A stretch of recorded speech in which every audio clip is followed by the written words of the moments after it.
All right, guys. How you doing? This is Rooster here in Tennessee. Got a test video for a customer. We're having to do a little bit of improvising today because we don't have the proper setup to properly test this amp. So we're having to do a little improvising. So we took the 4-pill 2879 with a variable on it, and we've got it dialed back. We're going to use our Uniden 66, which is going to go into it. Goes into the 4-pill, and then that is going to go into an 8-pill 454. Now, doing something like this, you have to be extremely careful, or this can turn into how to blow up your station 101. All it would take for me to make this mistake is if I turn this variable wide open, bam, we're hitting this amp with 400, 450 watts. But where I have it dialed back to now, which I'll show you, I think we're doing a little bit over 100 watts PEP. And we will show that before we actually drive into the amp. That way we know we're not overdriving or anything like that. And just as a double measure to make sure our power hasn't fluctuated or anything. So, I've got a stack of 2-pills over here. Unfortunately, none of them will cut back to the 100 to 140 watts that we need to go into this guy, because that's what this guy needs, is about 120, 140 watts, something like that. So we're going to get in the ballpark just to show that it's got good output. But again, this could easily be a disaster if you're not careful doing something like this. So if you do something like this, be careful. Watch your power output levels. Watch your dead key, things of that nature. And that's what we're going to do. So here we've got our power supply, 14.5 volts, 150 amp supply. Of course, we've got our clamp meter on here. We'll show all that. And hopefully we've got enough coming out of the wall to test this setup. I think we'll be okay. So first thing I'm going to do is power off the 8-pill 454. And we're just going to test the output of the 4-pill turned back to how it is now. Okay, so let's go to peak power. Peak kit was already turned on, so we're good there. Audio. Now that first hash mark is 100 watts, and we are going just past it there. Hello, test, audio. And this thing will take more drive, but we've got a decent setting there, so I'm going to leave it alone. Average power, hello. Not doing a lot of average, so the thing there I'm going to expect is our average power to be a little low. I'm actually going to turn the 4-pill up just a little bit to see if we can get just a shade more average. Let's see what it does now. Hello, audio. Okay, that's about 120 PEP. Hello.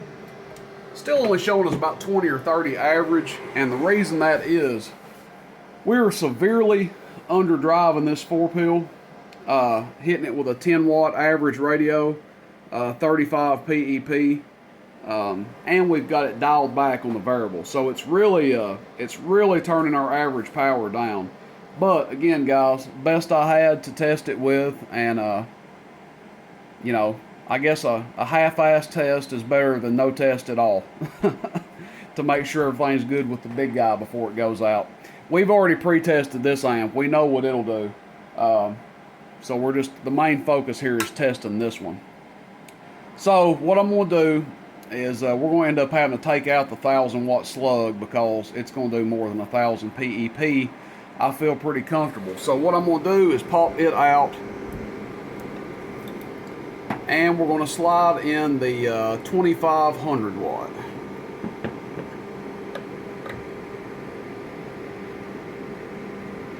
Okay, 2,500 watt is in. Now, I have turned the variable up just a little bit on this amp, so how I'm going to start, and this is my recommendation to people that are doing something like this, turn your RF power, this is our variable dead key, we're going to turn it all the way down. Now, we first key up, neither amp is probably going to key up because we don't have enough dead key. So what I'll do is just slowly adjust this until both amps key up. All right, so our meter is on average power. I'm just going to key the mic. There goes the 4-pill.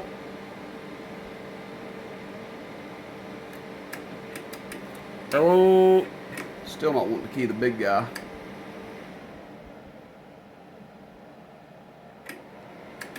There it goes.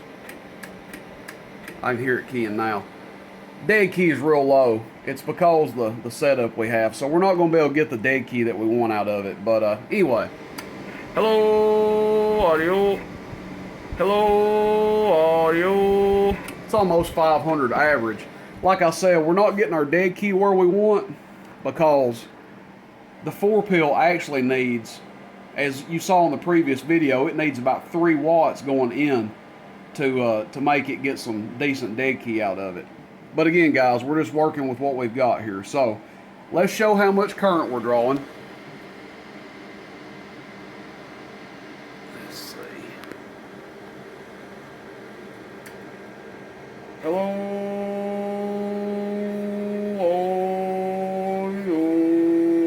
74 amps.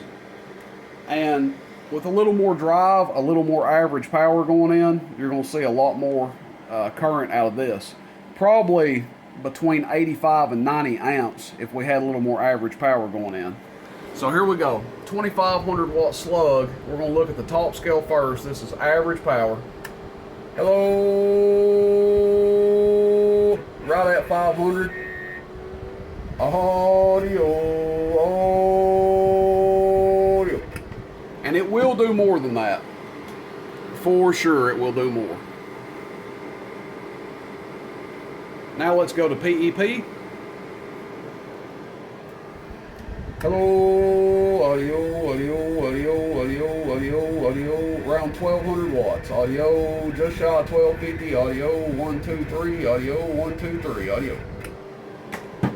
So 1200 watts, 1250 watts PEP. Now again, like I said, if we had the proper driver that was doing a little more average power, you're going to see that average power number come up probably between 550 and 650 average. Also on these, you can run these at 15 volts. We're testing at 14 and a half. You can run these 454s at 15 volts. I always test at 14.5, but they will go higher. So again, what we're doing here, just testing for functionality, around 1250 watts PEP, around 500 watts average. Pretty solid considering what we're putting into it. We're underdriving it a little bit on PEP, but underdriving it considerably on average power. You would really want to hit this thing with about 50 watts average. And our 4-pill, because it's cut back, because we're underdriving it, we're only seeing about 20 watts average out of it. So now what I'm going to do is I'm just going to hit this thing with a barefoot radio, and we'll be underdriving it even more, but it'll just be interesting to see how it reacts with a barefoot radio. So we got enough to key it up. Let's go over here and see what we're doing. Now this is average power, and we're looking at the top scale. Hello, between 200 and 250, and then we'll go to PEP. Audio, and it shows about 750 PEP. Now you're probably wondering, you're like, well, why is the peak so high and the average is so low? It goes back to the same principle. When you're underdriving something, we're only putting 10 watts average into this box. And you could run it like this, it would be okay. We're only putting 10 watts average in and about 35 to 40 PEP. That's just the ratio of the radio. So that's why you're seeing such a high peak number. Almost 4 times the average that we're getting out of it. Not quite 4 times, more about like 3.5 times or so. 3 times, 3.5 times. So 225 to 250 average with just a 10 watt average radio going in, and 750 or so PEP. That hash mark is halfway between 500 and 1,000, so that's 750 watts PEP. Audio. So good running amp. I like these 8-pill 454s a lot. Now some people might say, well, heck, why would you run an 8-pill 454 instead of a 4-pill 2879C? Okay, some of the benefits of this thing. Gets up with a lot less drive. If I was to drive this radio into a 4-pill C, we'd probably be lucky to see 400 watts PEP and 150 watts average, because the 4-pill C takes so much drive. With the 8-pill 454, still able to get a lot of peak power and a decent number on average. Now I could take my Connex and put into it, doing 20 watts average, and we would see it come alive with double the average power.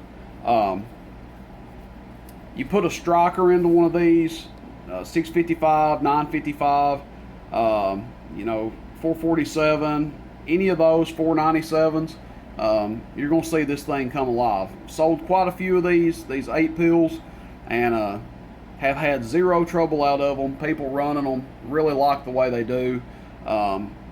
Also, versus a 4-pill C, bigger cabinet, dual fans on top of it, just a super nice amp. I love a 4-pill C box. Every amp has its own application that it works for. There's no one size fits all amp. So 4-pill C box, 2879C, 8-pill 454, similar output, but can be achieved different ways. 4-pill C is going to take more drive. 8-pill 454 takes a lot less drive.